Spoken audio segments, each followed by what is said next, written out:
11ই মে ছিল আমার ছেলের জন্মদিন, আর তার একটি ছোট্ট ব্লগ তোমাদের সাথে শেয়ার করার জন্য চলে এলাম। আগের দিন রাত্রে ওর বাবা ওর জন্য একটা সারপ্রাইজ কেক এনেছিল, সেটা দিয়ে ওর জন্মদিনের সেলিব্রেশনটা শুরু করেছিলাম। সকাল সকাল উঠে রান্নাবান্নার বেশ তোড়জোড় ছিল, যেহেতু ছেলে আবদার করেছিল ওর পছন্দের রান্নাগুলো ওকে জন্য আমি সাজিয়ে দিই। আর একা হাতে রান্নাগুলো করেছি বলে সব রান্নার ভিডিও করতে পারিনি।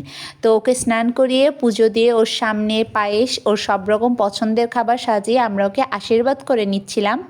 তারপরে আমরা সন্ধ্যায় চলে গিয়েছিলাম আমাদের পছন্দের একটি রেস্টুরেন্টে, যেখানে গিয়ে ও ওর পছন্দ মতো একটা কেক সিলেক্ট করেছিল, যাতে ওর জন্মদিনটা আরও একটু এনজয় করতে পারি। সেখানে ওর কেক কাটিং হয়ে গেলে আমরা কেকটা যারা যারা ছিল আশেপাশে সবার মধ্যে আমরা ডিস্ট্রিবিউট করে দিয়েছি। তারপরে আমরা ওখানে রাতের খাবারটা খাওয়া দাওয়া করে তারপরে আমরা বাড়ি এসেছিলাম।